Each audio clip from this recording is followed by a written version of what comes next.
Hai guys, jadi aku baru aja sampai di Bali. Akhirnya aku udah pulang ke Indonesia. And sampai di Bali, aku benar-benar sedih banget karena aku dapat beberapa laporan dari teman-teman online yang ngasih tahu kalau ternyata mantan pengasuh kamar itu nge-like salah satu komen hate di TikTok, which made me really hurt dan aku benar-benar sakit hati banget.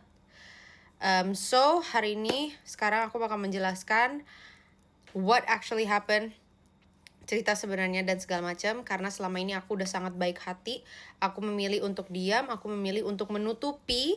Tapi semakin lama diamku tuh semakin diinjak-injak.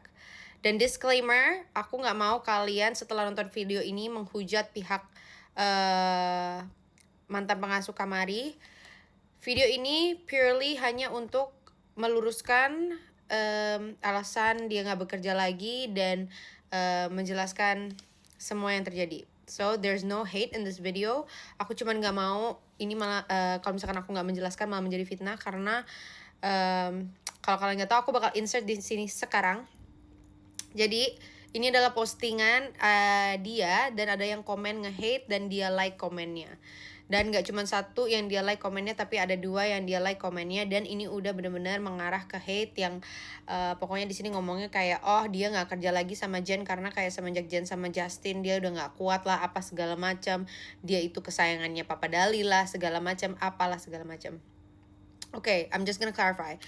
Alasan dia tidak bekerja lagi sama kita adalah karena purely diberhentikan oleh saya.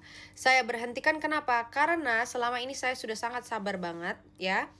Walaupun saya terus dikasih tahu sama Yaya, sama keluarga, sama semua teman kalau kerja dia itu nggak benar, saya masih selalu memberikan dia kesempatan untuk mencoba memperbaiki sikap dan perilaku dia. Alasan kenapa dipecat? Dia selalu main HP, dia nggak merawat Kamari dengan benar. Kadang-kadang Kamari digantiin pampers nggak dicebokin, kadang-kadang Kamari nggak disikatin giginya, Kamari pakai baju selalu itu mulu, padahal aku selalu belanjain Kamari baju banyak banget ya. Dan masih banyak lainnya guys, kayak dia benar-benar neglect apa ya, aku rasa mungkin aku terlalu baik selama ini sama dia sampai dia terlalu nyaman dengan aku, jadinya dia kayak menyepelekan banget. Padahal aku selalu bilang, aku selalu memberikan segalanya untuk dia dengan harapan dia akan membantu menjaga anak aku dengan baik. And don't get me wrong, aku sangat berterima kasih sama mbaknya Kamari yang dulu, kayak terima kasih udah bantu ngerawat Kamari juga selama ini. Tapi memang sikap dan perilaku dia itu banyak yang tidak bisa saya toleransi lagi karena orangnya nggak mau berubah itu. Jadi saya mungkin rasa dia mungkin belum siap untuk bekerja atau seperti apa, saya juga nggak tahu ya. Kedua, dia bilang kayak dia nge-like komen itu seolah-olah kayak dia berhenti kerja di saya. Itu nggak benar. Saya nggak tahu apakah benar dia hamil atau enggak, tapi seingat saya sih dia nggak hamil ya. Memang saya berhentikan kerja dari saya. Bahkan ini akan saya berikan semua bukti-buktinya. Ini adalah screenshot dimana dia ngemis-ngemis minta kembali bekerja sama saya. Waktu aku pertama kali ke Eropa, ke Belanda, itu harusnya mbak itu yang ikut sama aku. Tiba-tiba H-3 dia minta cancel, dia nggak bisa ikut lah, alasannya mau cerai sama suaminya atau apa segala macam, aku nggak ngerti. Terus tiba-tiba pas aku udah berangkat bawa mbak yang satu lagi, besoknya dia ngechat minta ikut. Of course aku ignore, kayak aku udah sakit hati di situ. Terus ini juga ada banyak sekali screenshot dia main HP selama bekerja sampai kadang-kadang Kamari jatuh atau apa ya, saya nggak tahu sih jatuhnya apa, mungkin karena kelalaian atau gimana, saya nggak mau suzon juga. Cuman of course aku selalu bilang sama dia kalau misalkan mau main HP harus di luar jam kerja. Kalau Kamari lagi tidur, Kamari lagi main sama neneknya, atau Kamari lagi saya bawa main, kamu mau main HP terserah, kamu mau ngapain terserah. Saya sebagai bos selalu baik hati banget, saya selalu mengutamakan kesejahteraan karyawan saya. Aku selalu ngajak dia belanja, jalan-jalan. Aku nggak pernah yang namanya perhitungan. Kalau misalkan aku shopping atau apa, aku selalu bilang ambil apa aja yang kamu mau ambil.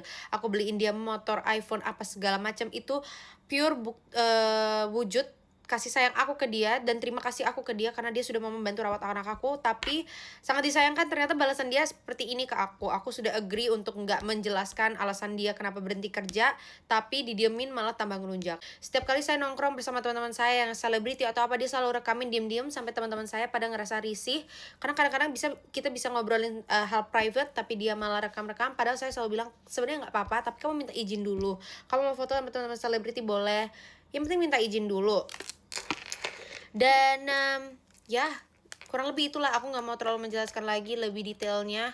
Ada banyak sekali ya, dari mulai juga selalu dia punya utang sampai aku yang dikejar-kejar debt collector, dan banyak hal. Jadi sangat disayangkan kalau akhirnya aku harus speak up seperti ini, karena sebenarnya aku nggak mau banget, aku benar-benar menutupi banget ini. Makanya setiap kali kalian tanya kenapa sudah nggak kerja, aku selalu jawabannya cuman kontrak kerjanya habis, padahal itu bukan yang terjadi. Kalian juga netizen selalu banyak yang komplain ke aku kayak kalau Kamari dirawatnya nggak benar, dan aku selalu berusaha untuk bilang ke dia, aku sayang sama Mbak, tolong berubah, tolong dibenerin, tolong rawat anak aku dengan baik. Tapi ternyata dia nggak rawat dengan baik. Ya udah, aku memutuskan untuk memberhentikannya secara baik-baik. Bahkan setelah aku berhentikan, aku juga masih memberi uang sangu ke dia. And ya, aku benar-benar sakit hati. Aku nggak nyangka kalau dia bakal kayak gini ke aku. Kayak kebaikan aku dibalasnya kayak gini. Tapi nggak apa-apa, aku ikhlas, insya Allah, it's okay. Mungkin aku juga ada salah selama ini menjadi bos, jadi aku minta maaf juga. Dan please ingat, jangan menghujat, jangan please, just leave her alone, tolong. Video ini simply hanya untuk meluruskan what happened, dan aku menceritakan kejujuran yang sebenarnya tanpa ada unsur mau menjatuhkan pihak manapun. Ya, jadi seperti itu. I hope you guys understand. Please juga leave her alone. Dan untuk mantan mbaknya Kamari, tolong kamu udah fokus aja sama hidup baru kamu. Kalau memang kamu dapat bos yang lebih baik, dapat gajinya gede apa segala macam, aku malah seneng ya, bagus. Udah fokus aja. Dan semoga kesalahan yang kamu lakukan di kita nggak kamu lakukan di bos kamu yang baru ini. And yeah, I wish you the best of luck. And remember, teman-teman, please jangan menghujat. Just leave her alone. And that's it. Okay? Thank you so much. Bye.